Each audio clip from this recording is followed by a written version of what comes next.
আবার আলোচনা শুরু হয়েছে।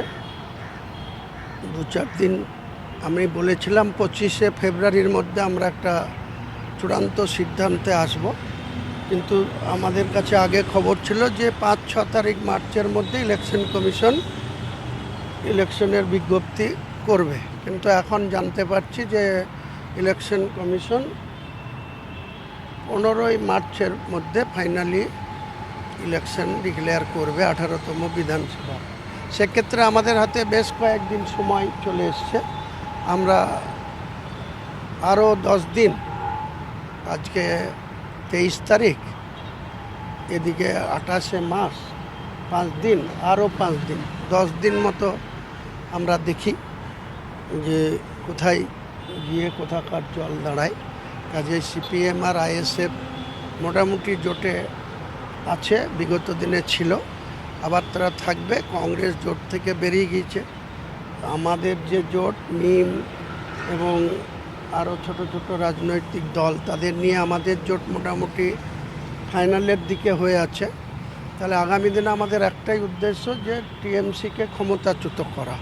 সেক্ষেত্রে আমরা যদি সবাই মিলে একক শক্তিতে লড়ি, তাহলে আমরা ফলপ্রসূ হব এবং টিএমসি ক্ষমতাচ্যুত হবে এবং তৃতীয় স্তরে চলে যাবে।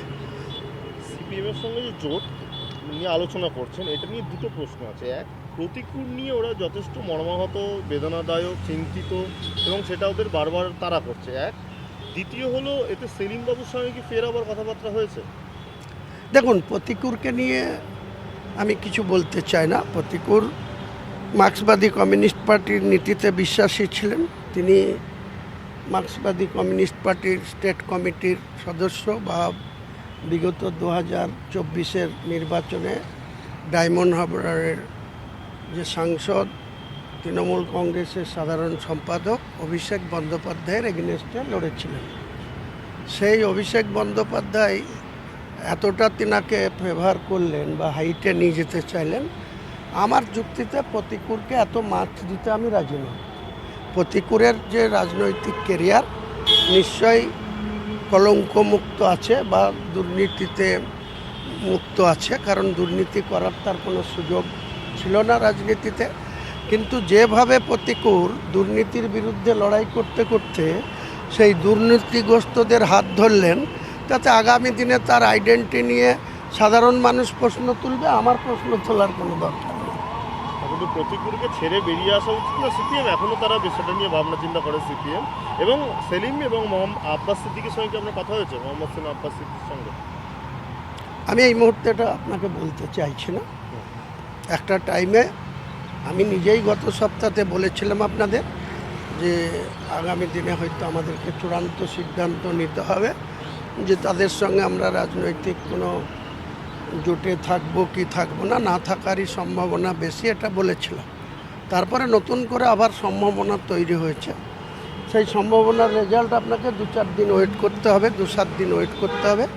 আমি তো আগেই বলছি 5ই মার্চ, মধ্যেখানে হোলি আছে, এসবের মধ্যেই 5ই মার্চের মধ্যে আমরা একটা পরিষ্কার চিত্র তুলে ধরতে পারবো বলে আশা রাখছি। রাজনৈতিকভাবে দুটি দল, আপনার দলটাকে 3টি দল, আখেরে যদি জোটটা সম্পূর্ণ হয় এবং রাজনীতির ময়দানে যদি পাকাবেন, তাহলে আখেরে মানে ওই দুটি দল, আপনার দলটাকে বাদ দিয়ে বলছি, ওই দুটি দলেরও লাভ হবে, মানে যেহেতু তাদের নিশ্চয়। দেখুন, আমি কাউকে ছোট করতে চাই না, কারো সম্বন্ধে আমি তার শক্তি নিয়ে কোনো কথা বলতে চাই না।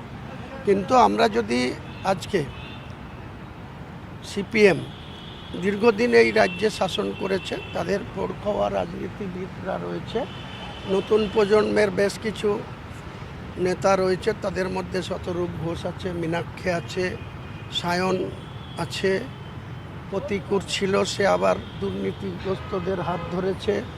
এসবের মধ্যে দিয়েও বলবো, এখনও সিপিএম যদি তাদের পুরনো আইডেন্টিটি কিছুটা হলেও উদ্ধার করতে চায়, তাহলে আমাদের যে জোট, সেই জোটের সঙ্গে তাদের আসতে হবে বা হাত ধরতে হবে।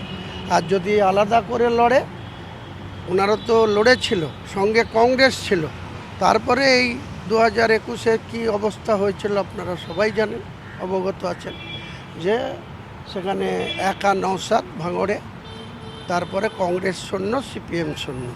কংগ্রেস সাগরদিঘিতে একটা জিতেছিল, তাকেও ধরে রাখতে পারেনি, 3 মাসের মধ্যে সে ডিগবাজি খেয়ে তৃণমূলের হাত ধরেছে। আজকে যে প্রত্যেকের এত লড়াই করলো, এত দুর্নীতিদের বিরুদ্ধে বলল, আজকে কি এমন ঘটলো সে হঠাৎ করে দল ছাড়লো, সেটা নাই মানাই গেল, কিন্তু দুর্নীতিটা কি শেষ হয়ে গেছে? তাহলে দুর্নীতির বিরুদ্ধে যদি ওনার লড়াই থাকতো, তাহলে সেই দুর্নীতিগ্রস্তদের হাত ধরলো কেন, সেটা তো একটা প্রশ্ন ছিল। সেটা সিপিএমই ভালো জবাব দিতে পারবে, আমি জবাব দেবো না। আব্বাস নওশাদকে কি বলবেন? বললাম তো, আব্বাস সাহেব তো একটা ধর্মগুরু, তিনি ভাইজান, তিনার প্রতি আমার শ্রদ্ধা আছে, কিন্তু এই দলের কর্ণধার এখন নওশাদ।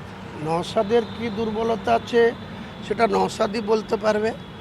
নওশাদ একটা জায়গা থেকে বেড়াতে পাচ্ছে না বা চাইছে না, সেটা হচ্ছে সিপিএমের প্রবীণ নেতাদের ডাইরেকশনে বা তাদের কাছে গিয়ে হাঁটু গেড়ে দেওয়া, এটা আমার খুব একটা পছন্দ হয়নি, তাই আমি বলেছিলাম। এখন সেখান থেকে যদি সবাই সম্মানজনক, সবারই সম্মানের বিষয়টা, আমি যেমন ওনাদের সম্মানটা দেখব, আমার রাজনৈতিক আইডেন্টিটি বা আমার সম্মানটা যদি তিনারা না দেখে, তাহলে তো দুই হাতে তো তালি বাজে, এক হাতে তো বাজে না। সেটা কি হচ্ছে দেখুন, অপেক্ষায়। শেষ প্রশ্ন, বিজেপি বলছে রথযাত্রা করবে 9টা জায়গা থেকে, এর মধ্যে আপনার যে এলাকা বা নর্থ বেঙ্গল ওই সাইড দিয়েও আসবে, কোথাও কি একটা মানে যখন সব জায়গা দিয়ে টেনশন, একটা লিস্ট বেরোবে, টেনশন, ভোটের সময় সেন্টার, তার মধ্যে একটা অশান্তির আবহ তৈরি করার একটা ব্যাপার আসছে? না না, আজকের দিনে যে কোনো রাজনৈতিক কর্মসূচি আমি মনে করি যে এটা টেনশন হওয়া উচিত না, বা কোনো সম্প্রীতি নষ্ট হওয়া উচিত না। কারণ বাংলার রাজনীতিতে চিরদিন যে কালচার, যে ধরনের প্রচার পর্ব চলে, তাতে যে কোনো রাজনৈতিক দল তাদের মতো করে কর্মসূচি পালন করবে, এটাই স্বাভাবিক। কাজেই আমি মনে করি যে এই পরিবর্তন যাত্রা তিনারা যেটা বের করছেন, তা নিয়ে তাদের রাজনৈতিক কর্মসূচি তাদের মতো পালন করবে, সেটা আমরাও তার বিরোধিতা করতে যাব না।